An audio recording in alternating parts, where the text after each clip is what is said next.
6 full-time U.S. passenger airline jobs, approximately 85% of the pre-pandemic workforce, according to data reported by the major airlines.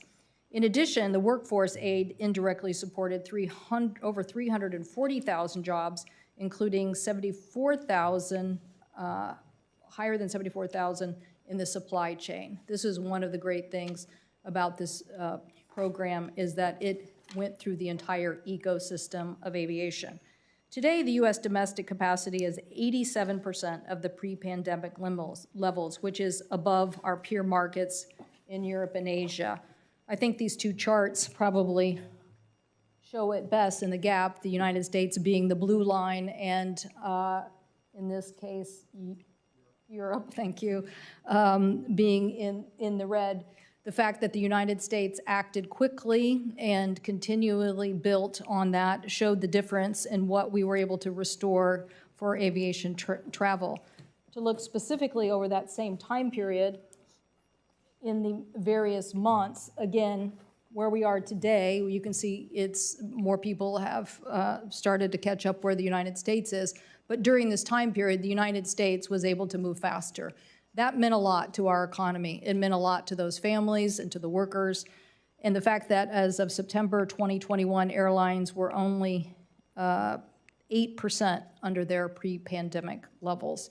So we know that this means good news for the future. We will hear testimony, as I said, from an economist who is going to tell us why the United States proposal and program worked so well and how it helped us retain experienced and trained workforce individuals, and why that is so important as we move forward. In Mr. Trentworthy's words, correctly focusing on the key objectives of retaining airline industry workforce and ensuring continuity of economic and social connectivity was an important goal.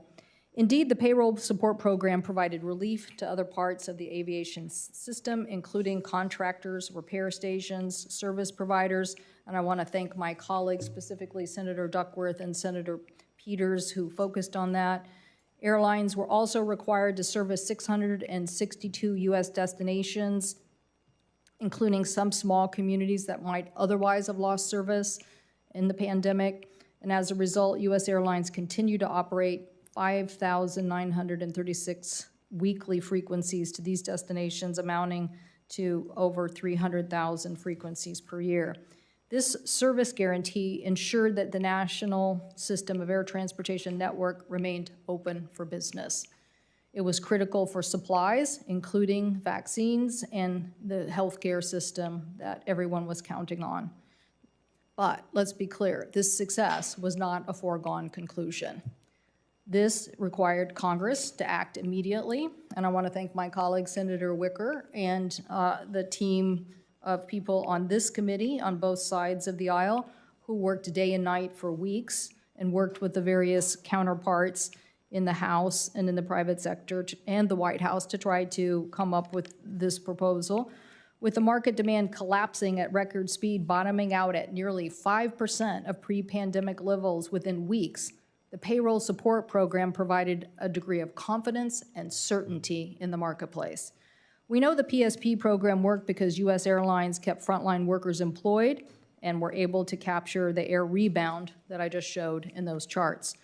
In January 2021, the U.S. domestic passenger volumes were at 42% of pre-pandemic levels, and by last week, they were at 87%. This is a 107% increase in domestic airline capacity in 2021, and indicates domestic travel could be fully back by 2022. In contrast, as the chart showed, other nations weren't at that same capacity. In fact, I think Asia Pacific is lingering around 53%. Again, we have a different market, different complexities. So as designed, the PSP helped us preserve skills and high-paying jobs critical to our economy, and I can't wait to hear from the witnesses in more detail. According to the Treasury Department, out of the $54 billion in PSP funds, the airlines must repay $14 billion, which is 26%. The Treasury holds warrants that are currently worth over $200 million. And the committee is asking for an assessment of what we would have spent if the U.S. government would have taken care of that same population on unemployment benefits. We've heard estimates of anywhere around $20 billion to, so we know that in the end, it would have been still a lot of cost to the federal government. So the committee will be working on a full report in the new year about this program, and today's hearing informs us about some of those details the committee would like to know. Obviously, during this time period, there were challenges, outages, weather events, workforce challenges. I'm sure that we will hear from our witnesses about those and questions from my colleagues on those disruptions and what we should do. We also, I'm sure we'll hear about consumer delays and cancellations of flights and refunds. Consumer refunds and complaints against U.S. Airlines did skyrocket in 2020. And the Department of Transportation reports a huge increase over 2029. While 2021 is better, there are still complaints with more than 5,500 refund complaints so far. And we here know that the law requires airlines to provide refunds to consumers for airline-driven cancellations, and we expect airlines to comply with that law. Tomorrow, we will hear from the General Counsel nominee to DOT, who will be in charge of this issue, and we look forward to hearing their comments. So again, I want to note that while we have witnesses here before us today, just in the interest of time and committee participation and dialogue, we have asked other airlines, Alaska, JetBlue, and Spirit, to provide written testimony that will be part of the record. My colleagues should feel free to ask questions for the record of those airlines as well. I know that we're in a better place than where we would have been if we hadn't done the PSP program. I hope that we can also share the thanks to Jerry Petrella in Senator Schumer's office and Scott Robb in Senator McConnell's office for their hard work on this program as well, and would like to now turn it over to my colleague, Senator Wicker, for his comments. Madam Chair, I'm sitting here wondering if I should simply yield back my time and say that I subscribe wholly to everything you said in your statement. But I think I'll go ahead. She had hope for a moment. Beginning in March of last year, COVID-19 began to devastate air travel. In the ensuing weeks, passenger air traffic was reduced to a trickle, and the commercial aviation sector faced the possibility of bankruptcies and layoffs for hundreds of thousands of workers. The National Air Transportation Network, which Americans rely upon, was at risk of collapsing. By establishing the Payroll Support Program, PSP, as part of the CARES Act, Congress acted boldly to help the industry weather the storm and to preserve national air service for big cities and small towns alike. I'm proud to have been part of the bipartisan effort to create PSP. A spokesman for the Allied Pilots Association Union was exactly right when he said recently that, quote, PSP was an over-the-top success. Without it, the airline industry would have collapsed, end of quote. It's worth noting two important aspects of PSP. First, it required airlines to continue serving all the markets they served before the pandemic, even as demand vanished. Second, the assistance provided covered pay and benefits for frontline workers, pilots, flight attendants, gate agents, and service contractors, but not senior management. Furthermore, the passenger airline PSP covered only 77% of the total payroll cost for the largest 11 airlines. In other words, PSP was a necessary lifeline, not a windfall.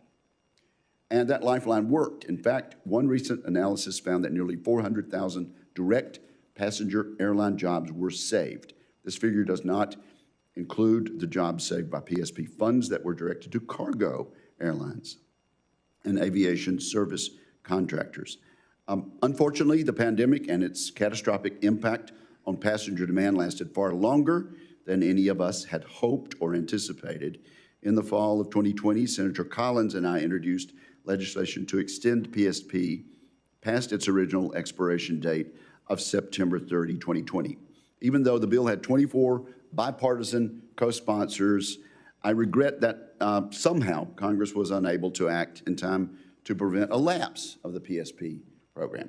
In December of last year, Congress extended PSP in the Consolidated Appropriations Act of 2021, but the nearly 3-month lapse in the program, along with lower demand, created a period of uncertainty, forcing the aviation industry to adjust staffing levels through voluntary furloughs and buyouts. Fortunately, the second round of PSP paved the way for airlines to rehire employees who had left voluntarily.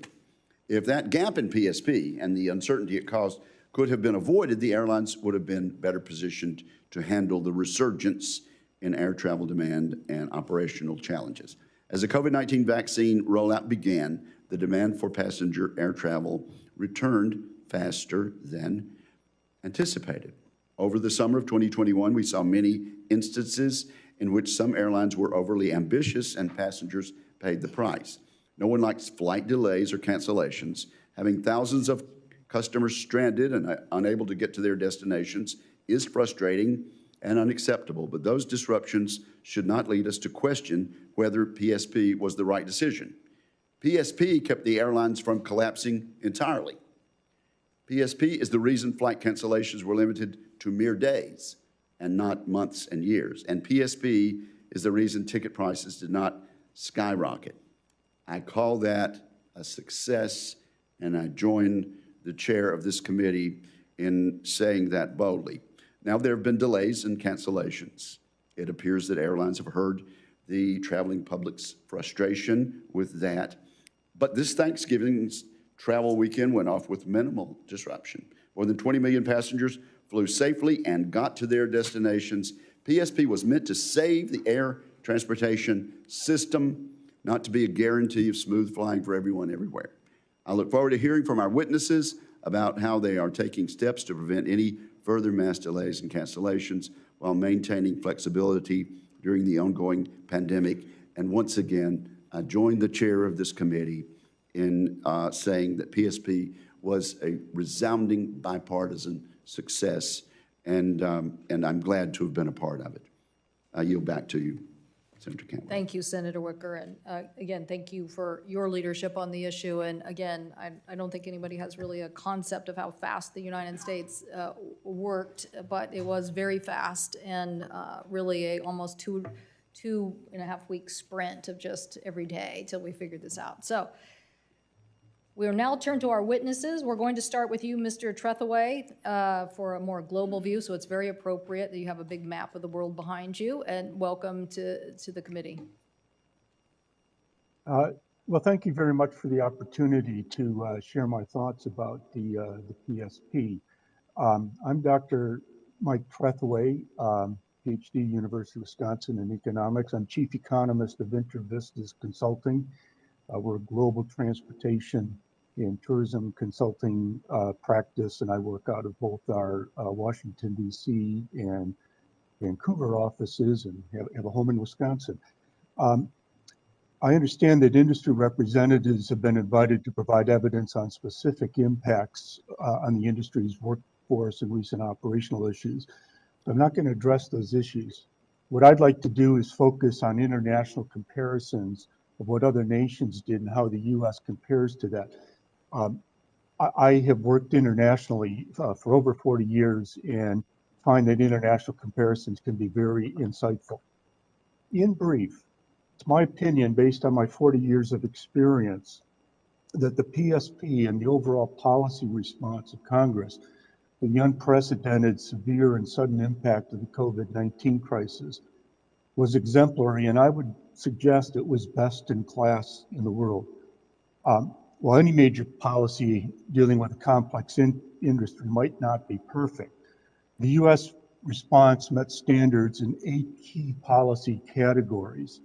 The consequence has been that the U.S. is emerging more quickly, as you've seen on the chart, more quickly from the crisis and better poised to maintain market forces and not government regulation and direction as the driver of the industry in the recovery period in the coming decade.